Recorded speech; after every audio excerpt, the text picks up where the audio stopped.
Welcome to the Savage Nation. Of course, the big news this week is the big news this week, which is all the elections and what do they really say. So today, not only am I going to give you some of my viewpoints, but I'm going to read you some articles that I thought were great and some comments from the various social media sites that I am on. Before I begin, though, I'm going to actually record stuff. You're going to be behind the scenes, behind the curtain. I'm going to record some lines for my Sunday Newsmax TV show on which some of these recordings will appear. So here we go. Well, let's see. You all know about the races. Do I have to repeat them to you? The real question is this one, which I put up on X. Was this a vote against Trump 2.0? Now, many of you got very defensive and said it had nothing to do with him. The president said it had nothing to do with him. I'm not so sure. And we're going to talk about that in several different ways. Was this a vote against Trump 2.0? There's a war going on inside MAGA over that very question. And Trump's base is at each other's throats after the Republican Party, if you want to call them that, suffered crushing defeats in contests across the country on Tuesday. Now, I know many of you are going to say it wasn't really a fair election. Trump wasn't on the ticket. That has some validity, but it's really not the whole story. The GOP, the Republicans, took a beating in New York, electing a communist Islamist in the most populous city in America. How could they allow a loudmouth like Curtis Sliwa to do this to this city? Because they're not organized and they didn't take him seriously. I don't even want to talk about him. The Red Beret has to go. The Republicans made a huge error in backing him at all. So they're all blaming each other. There's a great article in Daily Beast of all places. MAGA blame game erupts after Republicans suffer nationwide losses by Erky Forster in the Daily Beast. I read all sides to get my opinion. Some even faulted Trump, accusing him of prioritizing foreign affairs over problems at home. Trump spent all year on the Middle East. His big donors love this. The voters did not. Virginia is going to be under a Democrat supermajority now, right-wing personality Mike Chernovic wrote on X Tuesday evening before attacking Fox News host, the slimy Mark Levin. He said, keep listening to Mark Levin, Mr. President, and you'll be back to impeachment trials in 2026, unquote. 100% agree with that. Meanwhile, MAGA pundit, the very intelligent Jack Posobiec, said the GOP had failed to get out the vote while bogged down by internal feuds amid a string of texting scandals. That's also true. In a similarly scornful post, Sean Davis, CEO of the right-wing magazine The Federalist, wrote, congrats to everyone who spent the last month crying about podcast hosts and group chats. Laura Loomer, who I like very much, raged on X Tuesday evening. Why did the GOP run two never-Trumpers for governor in New Jersey and Virginia? Why did the GOP refuse to speak the truth about Islam when multiple Islamo-commies were on the ballot? Loomer fumed. How come we haven't seen any real efforts to secure our elections? She's right. Did you hear one commentator say one word about the fact that Mamdani was not a socialist, but a communist? Did anyone say he was a Islamist other than me? No. Did anyone say he's a front for the Muslim Brotherhood except me? No. So Jack Citarelli in New Jersey and the terrible candidate, Winsome Earl Sears in Virginia, who may as well not have run. They could have put in a ticket there. They were Trump skeptical in the past, fully embraced the president in a fake way during the campaign. The MAGA X account End Wokeness, which some linked to Posobiec, reposted an X post the account had penned in April that had declared, quote, the harsh reality is that without Trump on the ballot, the GOP is toast. Our coalition doesn't show up to vote. I think that's part of the truth, by the way. I don't think it's the whole truth. Trump himself did echo narrative posting on Truth Social right after the landslide against Republicans. Quote, Trump wasn't on the ballot, he said in the Thurston, and shutdown were the two reasons that Republicans lost elections tonight. I'm not so sure. In his election postmortem, Vivek Ramaswamy, who ran for the GOP presidential nomination last year, said, "We got our ASSES handed to us." He argued that the party's takeaway should be to prioritize affordability over identity politics. 100% correct. It was about the economy, primarily the economy. And I have to give you a fact, which is this. Many people voted for Trump not because they are conservative or Republican, but because of economic issues. He ran as a businessman. He said he would fix the economy. But here's an uncomfortable fact. Currently, the U.S. unemployment rate for 22 to 27-year-old degree holders is the highest in a dozen years outside of the pandemic. Did you hear what I just said? The unemployment rate for 22 to 27-year-old degree holders is the highest in a dozen years outside of the pandemic. If the economy doesn't begin working for average Americans, it could be a disaster for Republicans. Pay attention. Here are some other comments. Whether you agree with them or don't, you'll decide. I pulled them from all of my sites. Rebuilding the White House and parties at Mar-a-Lago while people are struggling to put food on the table. He needs to take a few days and reevaluate his presidency. Nobody gives an S about peace deals or tariffs. They care if they have enough money to pay the rent or mortgage.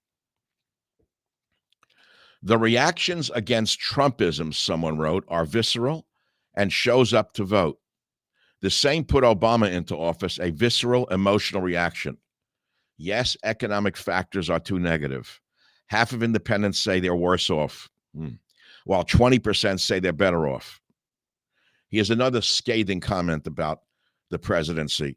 Trump's golden age is great for Sam Altman, Sundar Pichai, Larry Ellison, Musk, not the average voter. It is sad as Dems are nuts and their policies will hurt people. Hey, Kash Patel will be able to attend more UFC events now, said someone. Here's a couple other comments I think are worth noting. I think there's tremendous apathy on the right because Republicans are doing absolutely nothing. When we give them power, they avoid it. This doesn't inspire people to show up in an off-year election.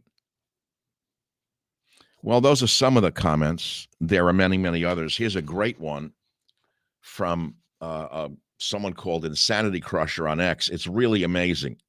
I have to read it to you. For MAGA, Trump's victory wasn't the end. It was the beginning. Tonight's results in these blue states, a grim reminder. The fight's far from over. We're just getting started. November 4th, 2025, MAGA and conservatives showed we aren't even close to being able to mount the midterm fight for survival against the Democrats, socialists, and communists infiltrating every corner of our republic. Trump's historic win lulled us into complacency. We thought that mandate was all we needed, popping champagne while the radical left regrouped in the shadows. But the bloodbath on election night proves we're in even worse shape. Frauds like Zoran Mamdani, the 34-year-old Democratic Socialist Communist firebrand and DSA radical who cozies up to imams with ties to radical Islam, just seized political control of New York City to become the first Muslim mayor of America's biggest metropolis, running under the Democrat banner while pushing Soviet-style rationing, rent freezes that crush landlords, and anti-Israel rants that dodge Hamas condemnations and fuel globalize the Intifada chaos. They're not even close to real Democrats. They're full-throated communists masquerading as moderates, with Mamdani's crew slamming billionaires, defund the police vibes, and identity games that scream everything but American values. And it wasn't just him. Ghazala Hashmi, the India-born professor turned anti-Trump crusader, who flipped a red seat blue in 2019 by fighting the Muslim ban, and now locks down Virginia's lieutenant governorship as the first Muslim woman in statewide office anywhere in the U.S., capping off a night that handed victories to socialist, communists, and Sharia sympathizers on a silver platter. Hashmi's no mainstream Dem either.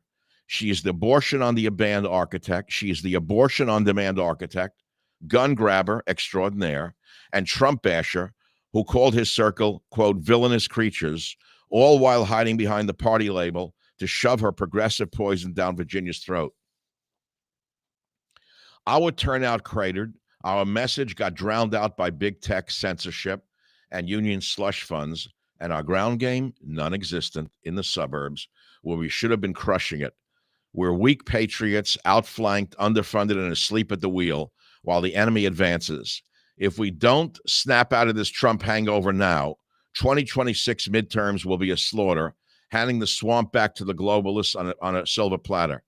Rise up, rebuild the machine, expose the fraud. America first demands blood, sweat, and no mercy, or we lose everything. Gear up today. The bear is awake, he wrote. That's pretty good stuff.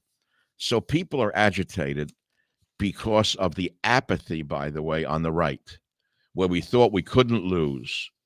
And then, of course, there are other factors, such as the economy, which I pointed out. And unless there are severe changes made really rapidly, there's going to be a bloodbath in the midterms, and I see it coming as well. So again, welcome back to the Savage Nation. The big news tonight, of course, is the big news right now is the election results, which we've been talking about. And I've just given you some of the performance issues that we have been talking about. And now, before I go on to reading some of your comments right here on X and Facebook and wherever else I'm seen, I guess it's fake. Yeah, and YouTube. I have to read some wild lines for my TV show coming up Sunday. So here they are. Karen, take note, because we're going to have to pull these out for the Sunday show. Coming up next, we're talking about the state of SNAP benefits and the massive amount of SNAP fraud that is costing the country billions of dollars. That's up next on the Savage Nation. Here's a wild line to the B Block intro.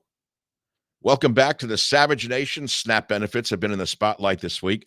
Amidst what is becoming the longest government shutdown in U.S. history, SNAP benefits, or the Supplemental Nutritional Assistance Program, was slated to expire for 42 million people until two judges issued a last-minute order to fund the program using contingency funds. However, the Trump administration has said SNAP recipients will only get partial payments, and it's still unclear when those payments will be distributed.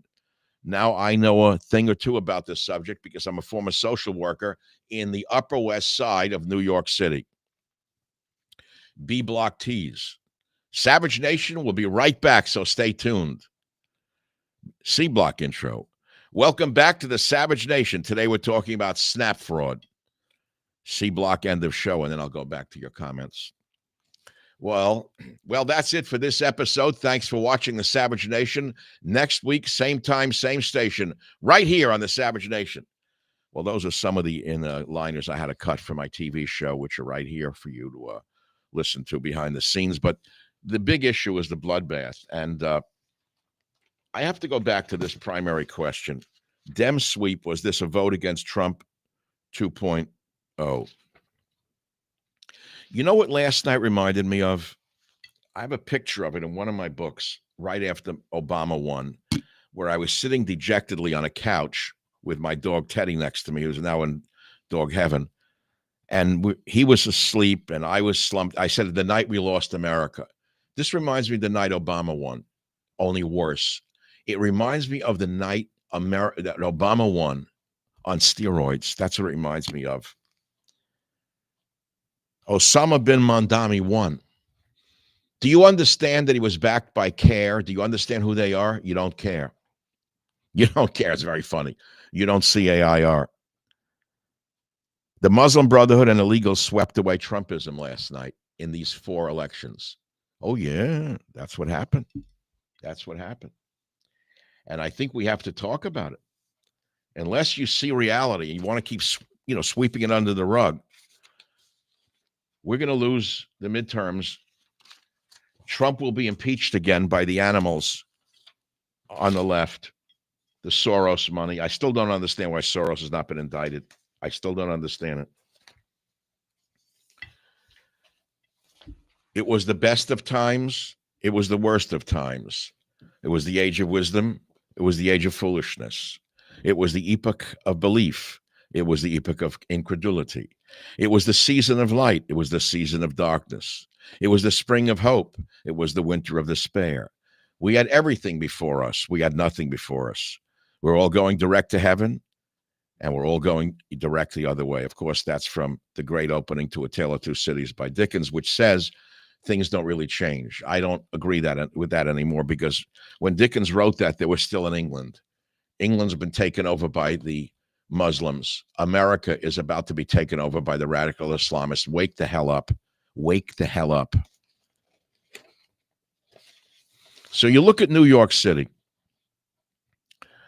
There were only a few sections of New York City that voted against the Islamic candidate.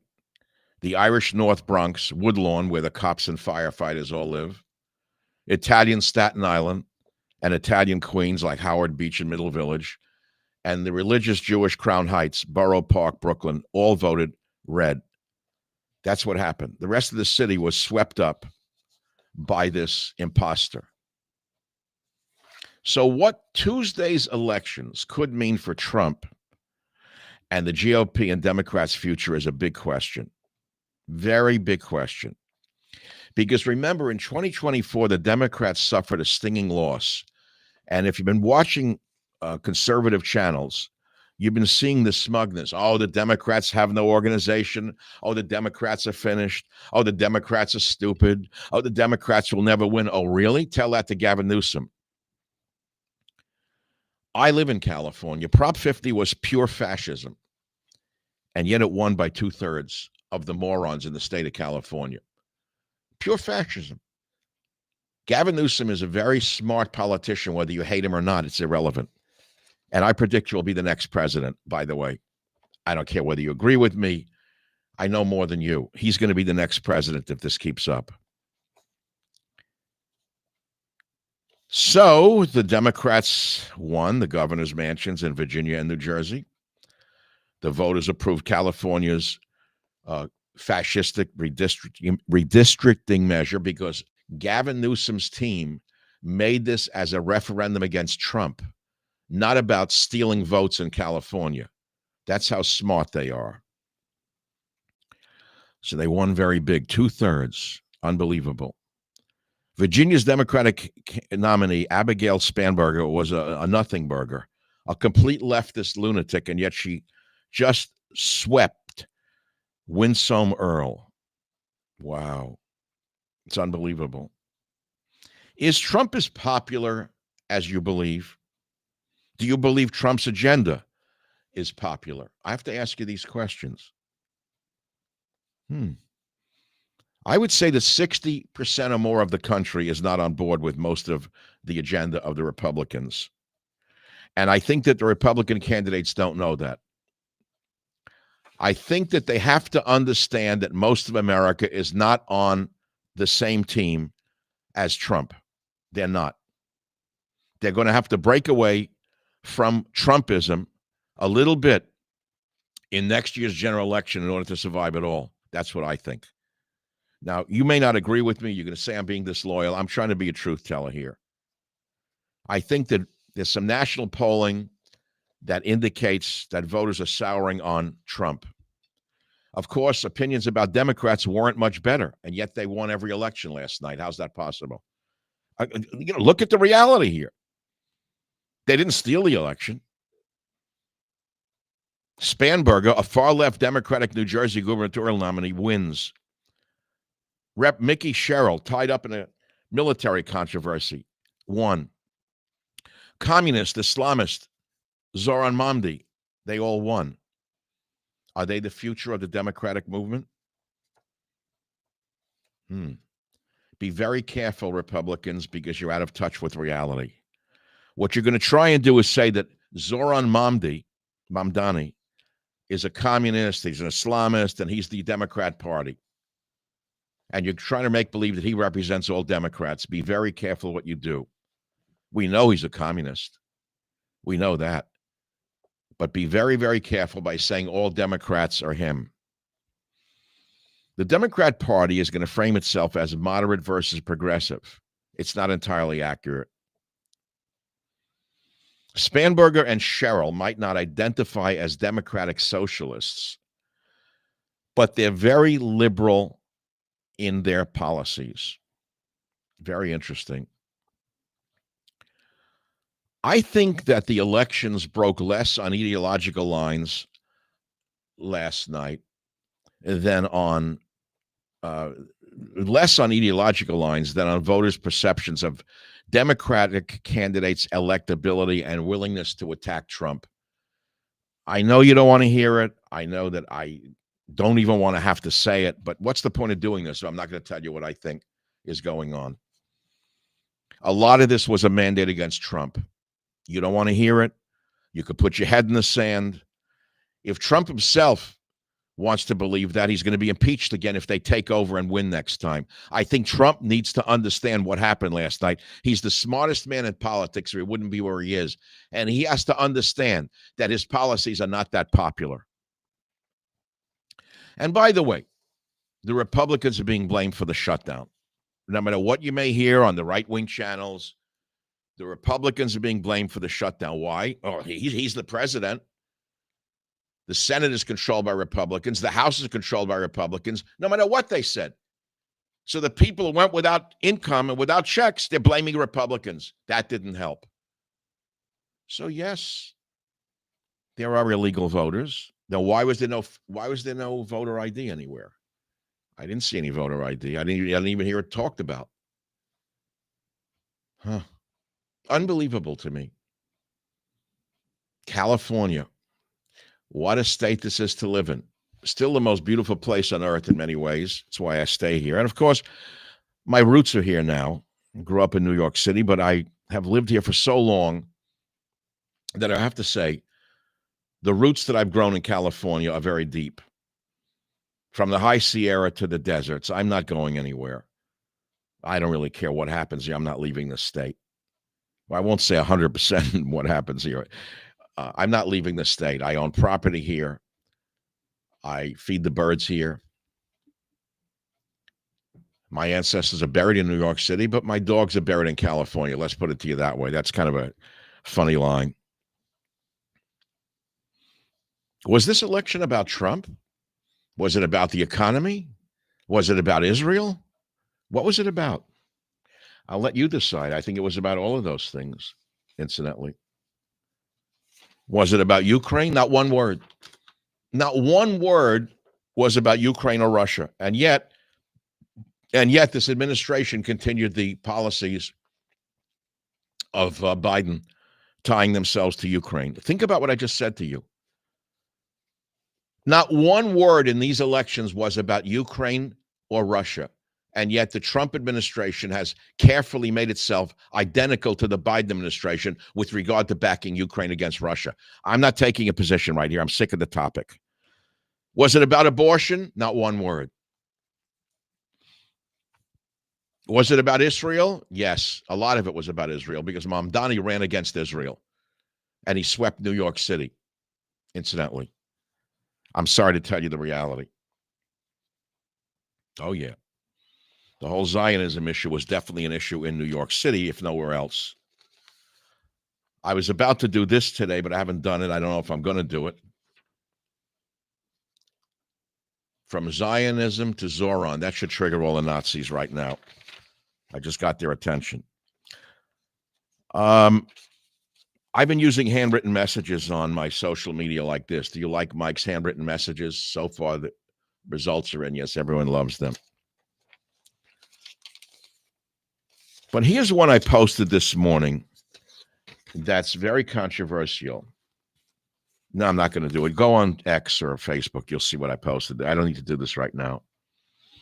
Before I leave you this morning, I want to say this. When I ask this question, was the Dem sweep a vote against Trump 2.0? I have to say yes. Yes, yes, yes. And the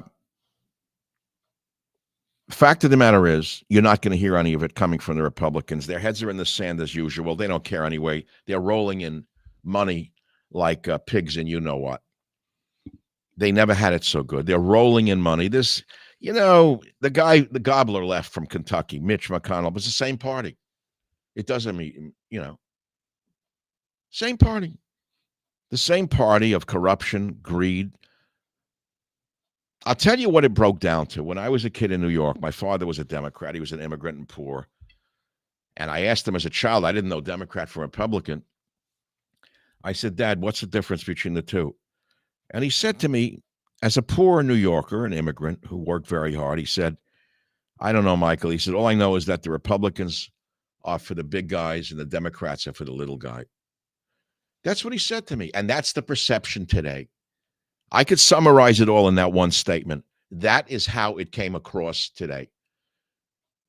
Tearing apart the White House to build a ballroom looking like Marie Antoinette or the Palace of Versailles did not help the Republican image when people are trying to make payments on their car or buy food in the grocery store. I'm sorry, it's like, and the band played on. It was not really a good time to do it. The perception of, I know it's funded by private. Don't give me the talking points. I know them all. Funded by private money. That's what we hear so far. Wait until it's over. We'll see where all the money came from when they run out of money building that. So there has to be a shift in the ship that Trump is steering. He's got to stop making it about himself. And he better go back to being the populist that he ran on being if he hopes to steer the ship through the turbulent seas that are coming in the midterms. He's got to steer the ship away from the shoals of self and more back to the center, the populist movement that he ran on, borders, language, culture. By the way, the Republicans lost the Hispanic vote because of the deportations. Whether you want to hear it or not, doesn't matter to me. I'm just telling you what happened. They lost the Hispanic vote over the deportations. All the Hispanics who voted for Trump are not voting for him again. And all the Hispanics who voted for Trump didn't vote for any Republicans last night. They hate the Republican Party because they're not just deporting the worst of the worst. If they were, we wouldn't be talking about it. They're deporting innocent gardeners. They're deporting maids. I've seen it and I've heard it. And don't tell me they're all guilty and they're all broke the law. You probably broke the law too. Okay. What about the National Guard in our cities? Now, I spoke one person whose husband is a famous fighter pilot from the Vietnam War. So don't tell me she's a wobbler or a liberal. They're super conservative. They don't like the National Guard on our streets. And you know why? Because she said to me, wait, if Trump can put the National Guard or the military on our streets, what happens when the Democrats win and they don't like what we're doing when we protest over something? Maybe they'll round us up and arrest us. It's a terrible precedent, this posse comitatus violation, is what she said to me. Does it mean anything to you, what I just said, or you want to read the talking points and tell me what I should think? There are many other threads in this tapestry today that I haven't gotten to, and people will be analyzing this for months to come. They better be. But the most important person to analyze what happened today and be real with himself is the president himself. I think he's got to pull back, and I think he's got to steer the ship back to the populist message and the populist positions and stop renovating the White House with 90,000 square foot ballrooms. I think he's got to pull back from Ukraine.